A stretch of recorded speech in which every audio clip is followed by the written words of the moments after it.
Hello friends, welcome to my YouTube channel. So today I am going to start histology of alimentary canal. But proceed करने से पहले human digestive system का जो पहले diagram था वो एक बार डिस्कस कर लेते हैं.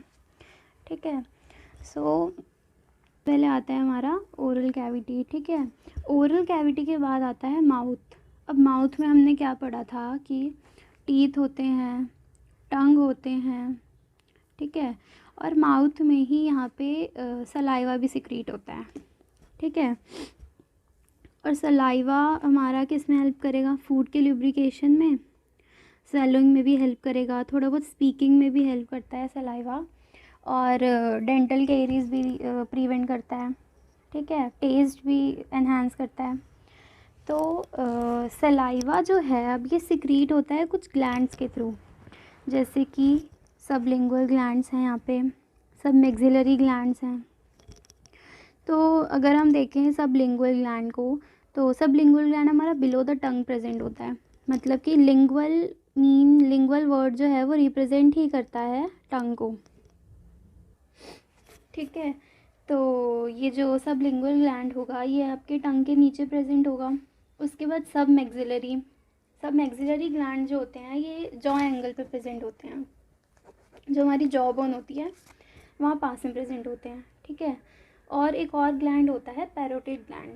पैरोटिड ग्लैंड भी एक तरीके का सेलेवरी ग्लैंड है जो कि चीक्स के पास प्रेजेंट होता है. ठीक है. तो ये सारे ग्लैंड जो हैं सलाइवा सिक्रीट करते हैं माउथ के अंदर, ताकि फूड हमारा ईज़िली स्वेलो कर सकें, हम फूड को ईज़िली पास हो सके फूड. ठीक है. उसके बाद हम देखते हैं फेरिंग्स. फेरिंग्स के बारे में हमने ये पढ़ा था कि ये कॉमन पैसेज प्रोवाइड करता है फूड और एयर के लिए. ठीक है. तो यहाँ पे भी अगर हम देखें तो जो फेरिंग्स हैं यहाँ से दो ओपनिंग निकल रही हैं. ठीक है. एक तो ईसोफेगस की, ईसोफेगस को हम फूड पाइप भी कहते हैं, और एक साथ में जो ये ओपनिंग दिख रही है ये है विंड पाइप, ट्रैकिया. ठीक है. तो माउथ से खाना हमारा हमें ईसोफेगस में लेके जाना है. तो यहाँ पे ये भी तो हो सकता है कि खाना हमारा गलती से विंड पाइप में चला जाए. तो वो खाना विंड पाइप में ना जाए इसलिए यहाँ पे एक फ्लैप प्रेजेंट होता है, that is called as epiglottis. तो जब भी हम खाना खाएंगे एपिग्लॉटिस जो होगा वो विंड पाइप को कवर कर लेगा.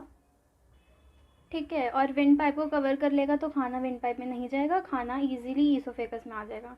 अब फेरिंग्स के बाद आता है ईसोफेगस. ईसोफेगस का वैसे तो यहाँ पे कोई डाइजेशन नहीं होता, बट ईसोफेगस का काम ये है कि जब भी हम खाना खाते हैं तो ये एक मूवमेंट के थ्रू खाना को हमारे फूड को लेके जाता है स्टमक तक.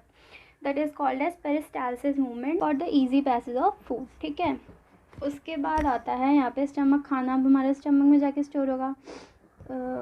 यहाँ पे खाना 3 से 4 घंटे तक चर्निंग मूवमेंट होती रहती है फूड में. पूरा जितने भी एंजाइम्स हैं जो भी वो सब मिक्स होते हैं फूड के अंदर. ठीक है.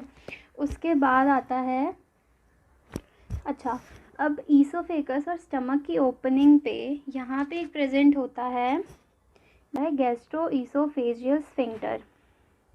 और गैस्ट्रो ईसोफेजियल किस में हेल्प करेगा? हमारे खाने को, जो भी ईसोफेगस से फूड के अंदर खाना जा रहा है तो उसका बैक फ्लो ना हो, मतलब कि फूड के पैसेज को कंट्रोल करता है गैस्ट्रो ईसोफेजियल स्फिंक्टर. इसको ही हम कार्डियक स्फिंक्टर भी कहते हैं.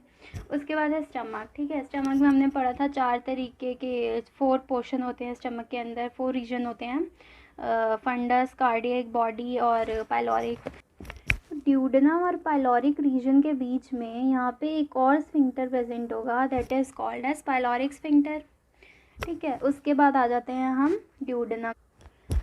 तो ड्यूडेनम में हमने ये भी पढ़ा था कि ड्यूडेनम का स्ट्रक्चर सी शेप्ड होता है. ठीक है. तो अब खाना ड्यूडेनम में गया, यहाँ पे जितना भी लिवर की सिक्रीशन है, पेनक्रियाज की सिक्रीशन है, ये सारी सिक्रीशन यहाँ पे आके मिक्स हो जाएंगी. उसके बाद जो खाना है वो स्मॉल इंटेस्टाइन में जाएगा. स्मॉल इंटेस्टाइन के 3 पार्ट्स होते हैं, ड्यूडेनम, जेजुनम और इलियम. इलियम में ये याद रखना है कि इलियम बहुत ज़्यादा कॉइल होता है, हाईली कॉइल होता है इलियम. ठीक है. तो अब जो फूड है वो यहाँ से इलियम से होते हुए सीकम लार्ज इंटेस्टाइन में जाएगा. लार्ज इंटेस्टाइन में हमारे पार्ट से सीकम, कोलोन और रेक्टम. तो सीकम से जाएगा फिर पहले असेंडिंग कोलोन, फिर ट्रांसवर्स कोलोन, फिर डिसेंडिंग कोलोन, फिर सिग्मॉइड कोलोन. अच्छा, सीकम हमारा एक ब्लाइंड सैक होता है. सीकम में हमें ये भी पता है कि सिम्बायोटिक माइक्रो ऑर्गेनिज्म प्रेजेंट होते हैं. ठीक है। तो हमारा ये कोलोन से होते हुए जो भी फूड है वो रेक्टम में जाकर ये जो है ये एक मतलब अनडाइजेस्टेड फूड है, क्योंकि फूड जो था हमारा वो सिंपलेस्ट फॉर्म में स्मॉल इंटेस्टाइन में तो अब्जॉर्ब हो चुका है। ठीक है, अब थोड़ा बहुत एब्जॉर्प्शन होगा लार्ज इंटेस्टाइन में से वाटर का, मिनरल का, इन सब चीज़ों का। बाकी ये जो स्मॉल इंटेस्टाइन है उसको प्रिंसिपल ऑर्गन कहते हैं एब्जॉर्प्शन के। ठीक है, अब जो हमारा अनडाइजेस्टेड फूड है या फिर हम कह सकते हैं वेस्ट मटेरियल, ठीक है, तो वो सारा हमारा रेक्टम में आके स्टोर हो जाएगा और फिर रेक्टम के थ्रू एनएस में चला जाएगा, एनएस के थ्रू बाहर चला जाएगा। So now let's start to histology of alimentary canal. इस पूरे पैराग्राफ में यही एक्सप्लेन किया हुआ है कि भाई एलिमेंट्री कैनाल हमने ली, हमने उसको थोड़ी सी कट की तो उसमें हमें 4 टाइप्स के लेयर दिखेंगी। तो क्या क्या लेयर है वो? सिरोसा, मस्कुलरिस, सब म्यूकोसा और म्यूकोसा।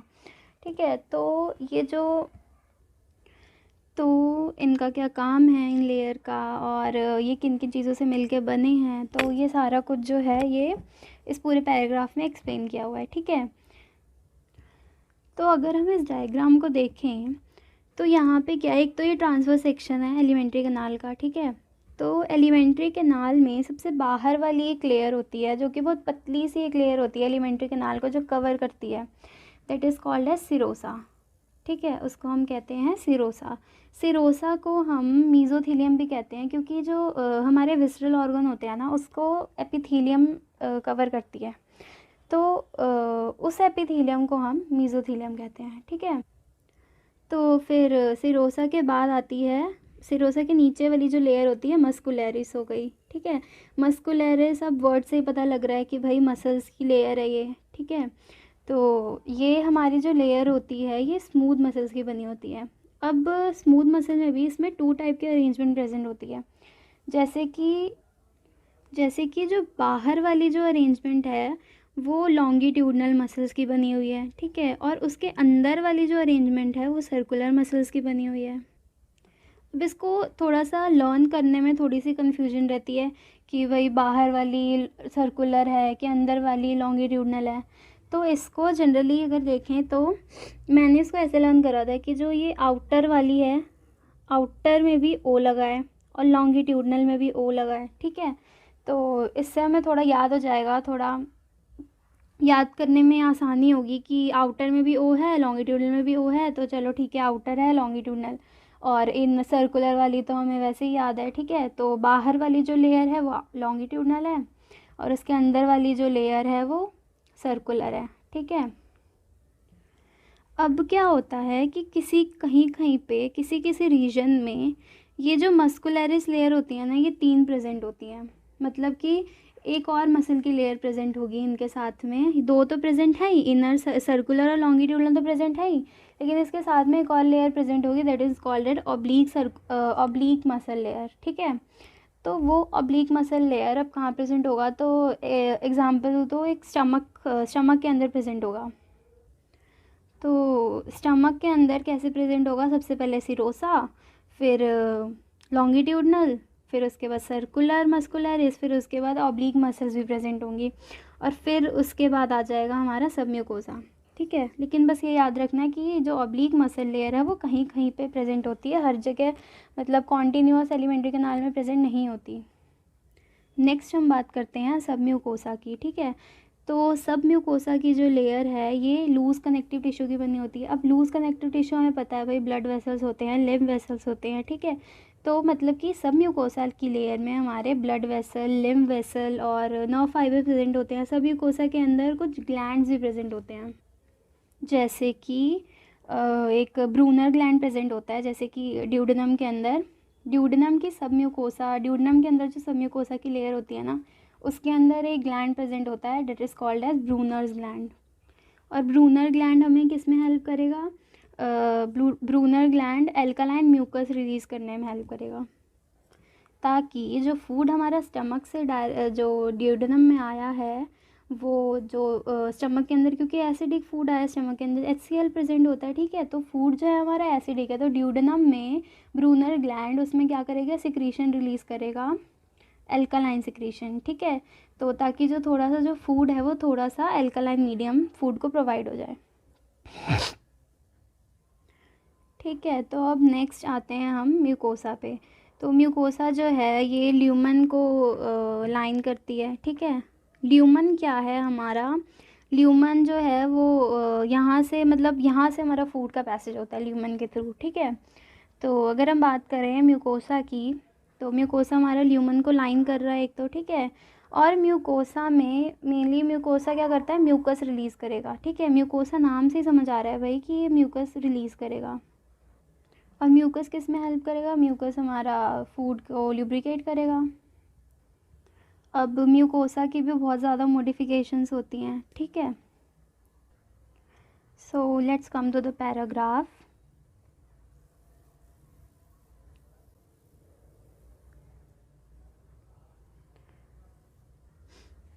तो यहाँ पे अगर हम देखें तो the wall of alimentary canal from oesophagus to rectum possess 4 layers, namely serosa, muscularis, submucosa and mucosa.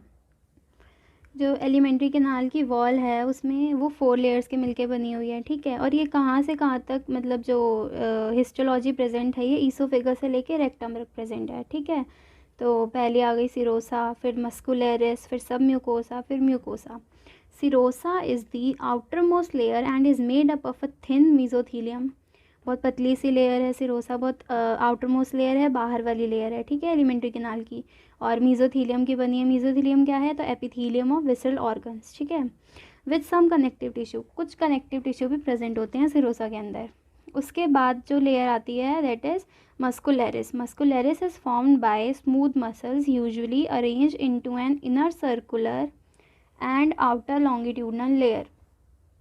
अब मस्कुलरिस मैंने बताया था कि स्मूथ मसल्स की बनी होती है। ठीक है, और ये अंदर वाली सर्कुलर लेयर और बाहर वाली लॉन्गिट्यूडनल लेयर में अरेंज होते हैं। An oblique muscular layer may be present in the some regions. ठीक है, मतलब कि एक ऑब्लिक मसल लेयर भी प्रेजेंट होती है जो मैंने बताया था। ठीक है, जो कि हमारी स्टमक में प्रेजेंट होती है। The submucosal layer is formed of loose connective tissue. ठीक है, तो सबम्यूकोसल लेयर हमारी लूज कनेक्टिव टिश्यू की बनी है। इसके पीछे भी रीज़न है ना कि जितना भी फूड हमारा जाएगा वो ल्यूमन से जितना भी फूड हमारा म्यूकोसा में जाएगा वह एब्जॉर्ब होगा। ठीक है, अब एब्जॉर्ब होने के बाद फूड कहीं ना कहीं तो जाएगा ना बॉडी में, तो ब्लड में जाएगा। ठीक है, सप्लाई होगा टिश्यूज़ तक जितना भी मटेरियल है। तो इसीलिए म्यूकोसा के ऊपर कौन सी लेयर प्रेजेंट है, सब म्यूकोसा की, जिसमें कि हमारे nerve fibres, blood vessels, lymph vessels present हैं। ठीक है, ताकि जो जितना भी फूड एब्जॉर्ब हुआ है वो ब्लड तक चला जाए। ठीक है, in duodenum glands are also present in submucosa. Duodenum के सब म्यूकोसा में कुछ ग्लैंड्स भी प्रेजेंट होती हैं। मैंने बताया था ब्रूनर्स ग्लैंड प्रेजेंट होते हैं जो कि क्या रिलीज़ करते हैं, alkaline mucus. The inner most layer lining the lumen of the alimentary canal is the mucosa. So the innermost layer lining the lumen of the alimentary canal is mucosa. हमने पढ़ा था म्यूकोसा जो है वो lumen को पूरा line करता है। ठीक है, this layer forms irregular folds in the stomach that is called rugae. मतलब कि जो स्टमक के अंदर म्यूकोसा के अंदर बहुत सारी फोल्डिंग्स प्रेजेंट होती है, जैसे कि रूगे हो गया, विलाई हो गया। ठीक है, ये सब क्या करते हैं, ये उसके अंदर सरफेस एरिया इंक्रीज़ करते हैं एब्जॉर्प्शन के लिए। ठीक है, so this layer forms irregular folds rugae in stomach. Rugae किस में प्रेजेंट है, स्टमक के स्टमक में प्रेजेंट है, जो कि इरेगुलर सरफेस बना रहा है, फोल्ड्स बना रहा है म्यूकोसा के अंदर to increase surface area. And smaller finger like projections called villi. Villi हमारे स्मॉल इंटेस्टाइन में फिंगर लाइक प्रोजेक्शंस होती हैं। ठीक है, स्मॉल इंटेस्टाइन में कुछ फिंगर लाइक प्रोजेक्शंस प्रेजेंट होती हैं जिन्हें हम कहते हैं विलाए। और इन्हीं विलाय के ऊपर एक ब्रश बॉर्डर अपीयरेंस प्रेजेंट होती है। ठीक है, वो भी माइक्रोस्कोपिक प्रोजेक्शंस प्रेजेंट होती हैं, that is called an microvilli. The cells lining the villi produce numerous microscopic projection called microvilli giving a brush border appearance. ठीक है, so these modification increase the surface area enormously. मतलब rugae है, जो माइक्रोविलाय है, विलाय के ऊपर तो माइक्रोविलाय प्रेजेंट है, तो कितना ज़्यादा सरफेस एरिया उसका इंक्रीज हो जाएगा। These modification increase the surface area enormously. Villi are supplied with a network of capillaries and a large lymph vessel called the lacteal. अब यहाँ पे अगर आप देखो ना, तो यहाँ पे क्या है कि विलाय के अंदर कुछ सब म्यूकोसा की एक्सटेंशन है यहाँ पे, ब्लड वेसल्स और जो ये हैं लिम्फ वेसल्स हमारे आगे तक एक्सटेंड हो रहे हैं, ठीक है। तो अब विलाय तो एब्जॉर्ब करेगा जितना भी मटेरियल है, उसको उसको लेगा कौन, उसको लेगा ब्लड वेसल्स, ठीक है। जितना भी फूड पार्टिकल्स हैं वो सारे ब्लड वेसल्स में जाएंगे, डिज़ोल्व होंगे। तो यहाँ पे कुछ कैपिलरीज प्रेजेंट है और लिम्फ वेसल्स प्रेजेंट हैं विलाय के अंदर, ठीक है। जिसे ये जो लिम्फ वेसल्स है, लार्ज लिम्फ वेसल प्रेजेंट है, इसको हम कहेंगे लेक्टील। अब जितना भी जो भी ब्लड से जितना भी टिश्यू एक्सचेंज हो रहा है मटेरियल का, तो वहाँ पे टिश्यू फ्लूइड भी निकलेगा। तो टिश्यू फ्लूइड हमारा कौन लेगा, लिम्फ वेसल ही तो लेगा, ठीक है। उसके बाद mucosal epithelium has goblet cells which secrete mucus that help in lubrication. ये भी हमने पढ़ा था कि जो म्यूकोसल एपिथेलियम होती है, जो हमारा म्यूकोसा होता है, उसके अंदर कुछ सेल्स प्रेजेंट होते हैं जो कि म्यूकस रिलीज़ करते हैं, ठीक है। तो म्यूकस हमारा लिब्रिकेशन में हेल्प करेगा। तो म्यूकस रिलीज़ कौन सी सेल्स करती हैं, तो उनका नाम है गॉबलेट सेल्स। फिर mucosa also form glands in stomach. Stomach के अंदर भी कुछ ग्लैंड्स प्रेजेंट होते हैं। स्टमक की मतलब हम कह सकते हैं स्टमक के म्यूकोसा के अंदर कुछ ग्लैंड प्रेजेंट होते हैं that are called as gastric gland and crypt in between the basis of villi the intestine crypt of लेबरकुन।